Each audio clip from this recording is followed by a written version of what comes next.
Mayong gabi, attorney. Mayong gabi, sab. Attorney, ang akong bana, magsigir ang gihapon og suporta sa igsuon, maski minyo na. Adudoy. Minyo. Suporta sa igsuon. Mas gipalabi niya, attorney, ang iyang mga igsuon kaysa iyang kaugalingong pamilya. Abi ni mo, attorney?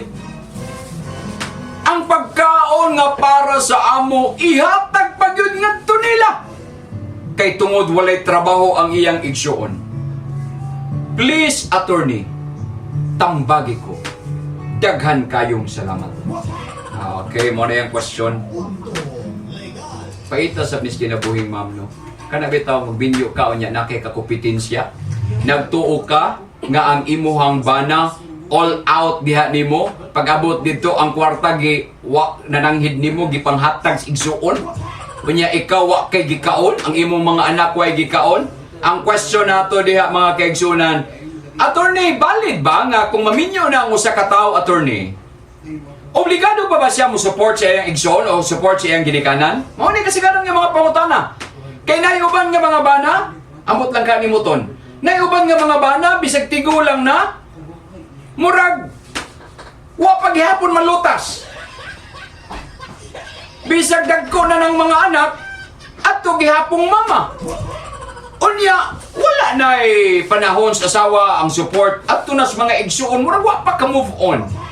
Mga kaigsunans, ilawom sa atong Family Code of the Philippines, ang obligation to give support, na dito sa atong Article 195, kung wa ko masayo.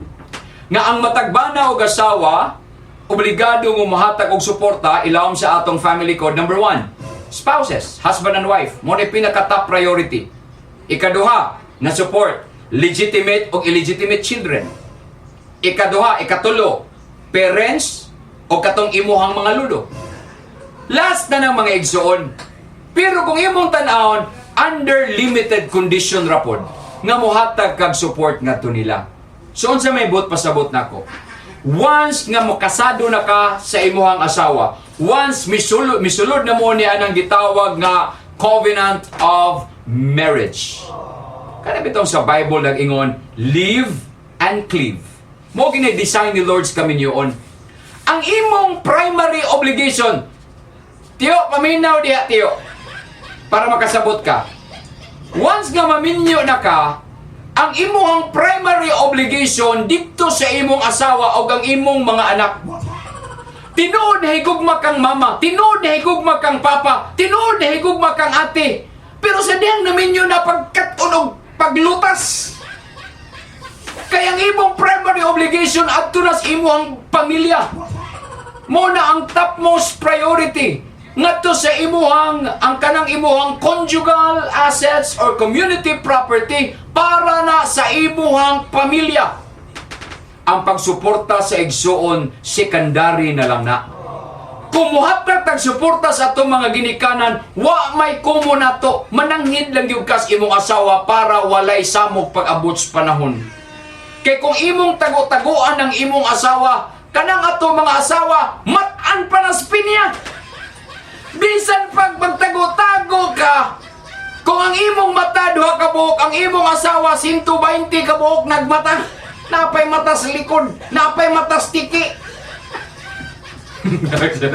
Bitaw, mo nang ayaw yun itago kay kanang ato mga asawa na sila yung mga natural instinct, makasayod na sila. Kaya aside sa mga ilang babantayan, daghan pog marites nga mo kuan po nila.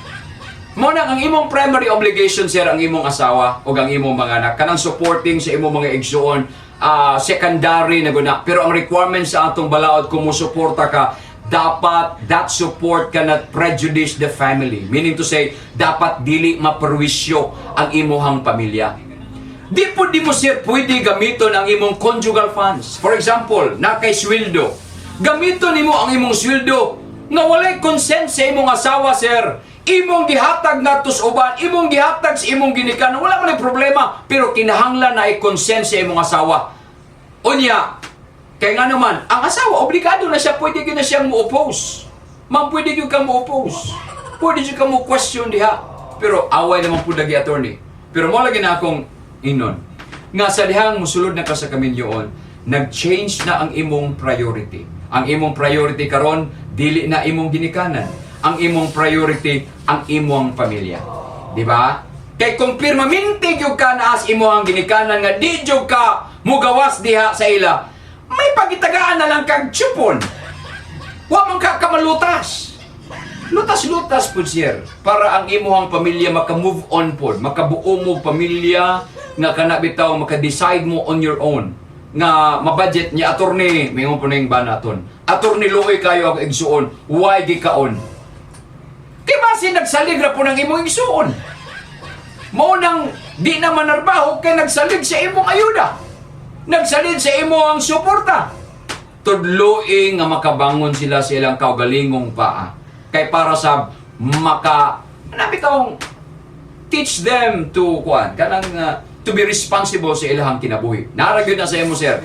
Ang mulahutay ang kaminyoon kung naay panagsinabtanay sa pamilya, naay Kristo sa pamilya, mulahutay ko ng kuan. Pero kung nakay itago-tago nimo ng paghatag og suporta, sir, bisag unsaon nimo tago sa akong giingon kanang imong asawa, inborn na nga nanay CCTV. Sakpan yung gihapon ka. So ana, akong advice, ma'am, istoryahay lang, dili man ko mag-advise diri nga pirmi kaso, trangkaso ang labas na to diha. Istoryahan lang yun. Nga, basig, wa pa ma-counselin ng imuhang bana. Kung di yun siya madalag counsel, nabubuin na huliwoker. Okay, basin nailang espiritu misapi diya. So at least, ipakatawa na tamo, sagot-sagulan po na itong joke-joke, para sa nga, kaning ato, dili ra po serious gayo.